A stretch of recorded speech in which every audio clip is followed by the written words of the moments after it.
Hi, my name is Sanna. I'm recording this video in Bloomington, Indiana, in the United States. I'll be talking about a deep Autotuner, a pitch-correcting network for singing performances. My co-authors are Tzanetakis, Cheng-i Wang, and Minje Kim. This work was done in part during my internship with Simul. I'll start by describing how commercial systems model pitch and contrast that to our proposed approach. Commercial systems typically discretize pitch. We can think of what that means by comparing piano and violin. On the piano, we can only play 11 notes per octave, whereas on the violin, we can place our finger anywhere on a string, so pitch is a continuous parameter. Voice behaves more like violin, but autotuning is based on the piano scale pitches, so it moves the singing pitch to the nearest discrete value. In this figure, we can compare the measured pitch from a singing performance using the probabilistic Ian to the musical score. We see that the musical score in green treats the pitch in every note as constant, whereas the measured pitch in purple has vibrato, and sometimes the singer moves continuously from one note to another. Sometimes the singer also centers the pitch at a different value, for example, higher than the green line. A commercial system would move the pitch so that it would be centered around the green line. And as I'll describe in more detail later, that might not be the singer's expressive choice. Commercial systems often rely on a user-defined musical score, but they can also work automatically, moving the pitch to the nearest discrete value. A musical score can limit the ability of the singer to improvise or harmonize. In this example, we see harmonization. So if we were to use the musical score, we would actually shift the singing pitch all the way up to the green line, removing that musical gesture. This kind of large shift can also produce unnatural artifacts in the singing voice. Our proposed model treats pitch as continuous. It learns to predict pitch corrections from patterns it finds in the backing track and vocals audio content, and it's trained on real-world examples. Here's an example of the kind of data the model uses. On the left, we see the backing track, which seems to have constant pitch content. Maybe a chord is being held.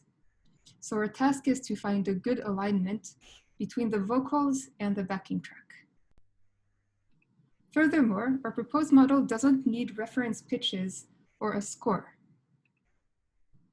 It can be used when improvising or harmonizing and will have exactly the same effect.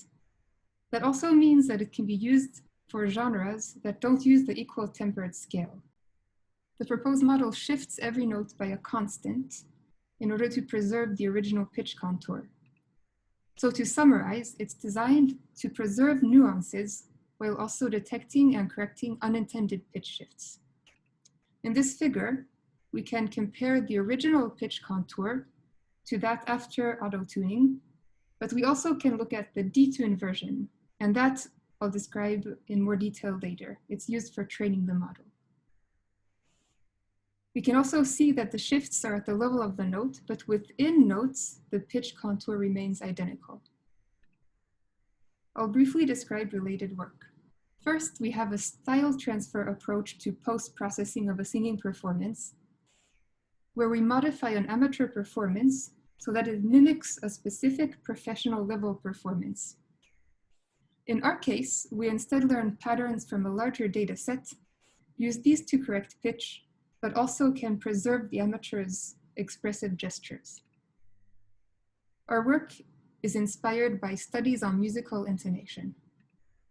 Devaney found that professional level singers deviate from the equal tempered scale, so it's important that our model can preserve these nuances.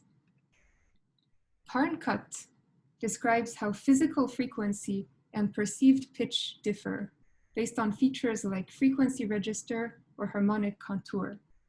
That means that if we base our correction only on measured physical pitch, we risk losing some nuances. So we choose to use the full spectrogram instead as input data. Our model is closely based on deep learning models designed for related tasks like pitch detection. Specifically, it's inspired by a convolutional gated recurrent unit used by Bittner.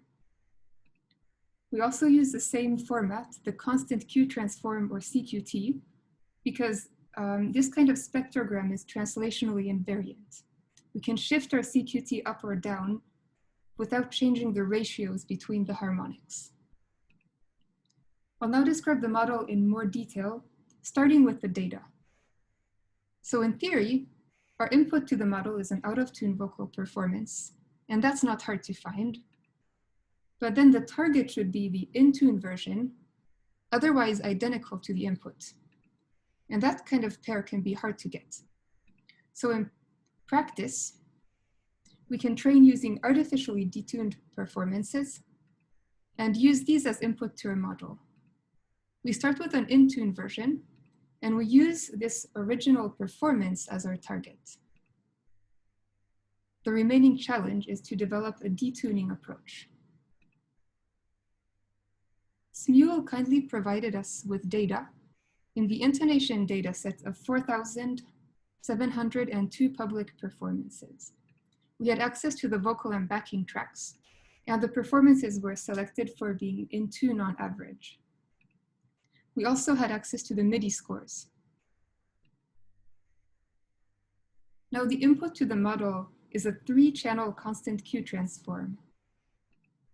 So one channel is from the backing track, one is from the singing voice, but we also used the mismatch of the binarized vocal and backing track CQTs. If we look at the CQTs of our auto-tune singing and compare those to the detuned CQTs, we can see that the vocals align differently with the backing track. Specifically, the vocals moved up a little bit. Next, we can take a look at the network architecture. The network takes one note at a time as input, and it has convolutional neural network layers to extract features and reduce the dimensionality.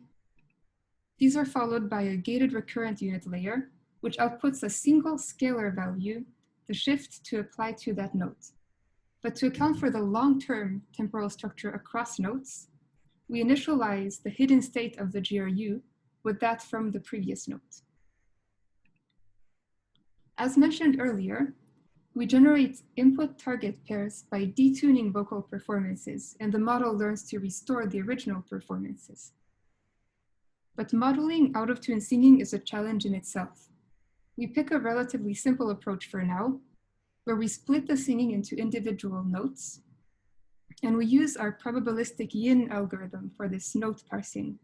So as you can see in the figure, whenever the probabilistic yin finds an unvoiced frame, it outputs 0. So we just treat these 0 values as silence. And we removed all of these silent frames to avoid having them confuse the model. We can add them back later in the post-processing. So after the note parsing, here's what our data looks like. We can see that it's been shifted in time, but hasn't changed otherwise. We can also see that our technique doesn't split notes when there's no silence between them. During training, though, this isn't a problem because the notes are shifted together by the same amount. Also, assigning note boundaries only to silent frames helps us prevent creating unnatural discontinuities during continuous singing. When we apply this autotuner to real-world data, there is the risk that 2 connected notes would need different shifts. And we plan to address that in future work by improving our note boundary detection and also finding a way to smooth any discontinuities. After the note parsing, we detuned each note by a random value between -100 and 100 cents, or up to a semitone. And then we applied this detuning by shifting the magnitude CQT up or down. Now the experimental results. For validation, we started with a pitch shift prediction error of 58 cents, which is slightly more than a quarter tone. But after training, we reduced the error to 25 cents for validation and 28 for testing. You can also look at the distribution of the detuned audio in terms of the difference between measured pitch and the musical score. We see that the corrected performances have a distribution that's much closer to that of the original singing. Then in post-processing, we applied our shifts to the audio. We used the time domain pitch synchronous overlap add algorithm because this produces a quite natural sounding result. We have a few audio examples. First, on artificially detuned test signals. So in these examples, you'll hear first the original singing, then the detuned version, and finally, the auto-tuned version.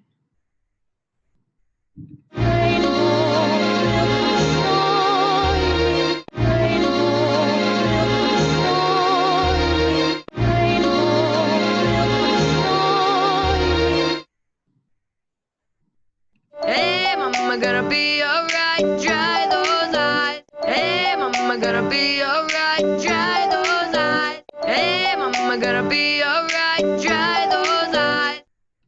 No change, no change, no change. Do you think I lay down and die? You know not. Do you think I lay down and die? You know not. Do you think I lay down and die? You know not. The confusion sets in. The confusion sets in. The confusion sets in.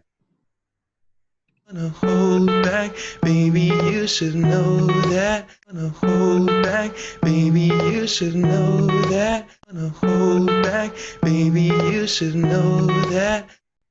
We also applied our Autotuner to real-world examples, which were generously performed by volunteers. For comparison, we designed a baseline technique, which detects the note level pitch using the probabilistic yin note level analysis, and then shifts each note to the closest equal tempered scale degree. So in these examples, you'll hear the original singing and then directly the auto-tune version.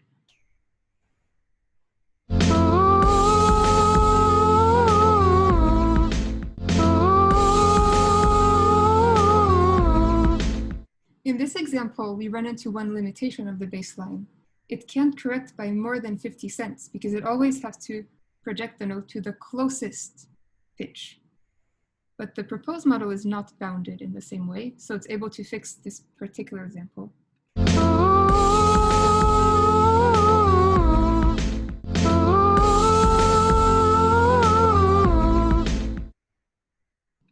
Kept thinking I could never live without you. Kept thinking I could never live without you. Kept thinking I could never live without you. Kept thinking I could never live without you. And I never lie. And I never lie. And I never lie. And I never lie. And finally, my advisor decided to challenge the program by singing as out of tune as possible. Spotlight in your universe. Spotlight in your universe. I'll conclude with a summary and also describe future work. So we propose an auto-tuning system that predicts pitch corrections based on harmonic content. It's designed to preserve pitch nuances in singing. It's inspired by studies on how the singing voice behaves. And it's not limited to a specific kind of musical scale, so it applies to musical genres that don't use the Western equal tempered scale. It also doesn't need a musical score for reference. That means that it can be used while improvising or harmonizing. In future work, we plan to improve our note boundary detection because the quality of our final output depends on it. We also plan to improve the detuning process to produce more realistic training data. We could use a generative adversarial network for that. Finally, we plan to experiment with end-to-end modeling where the output is corrected singing. Thanks for tuning in.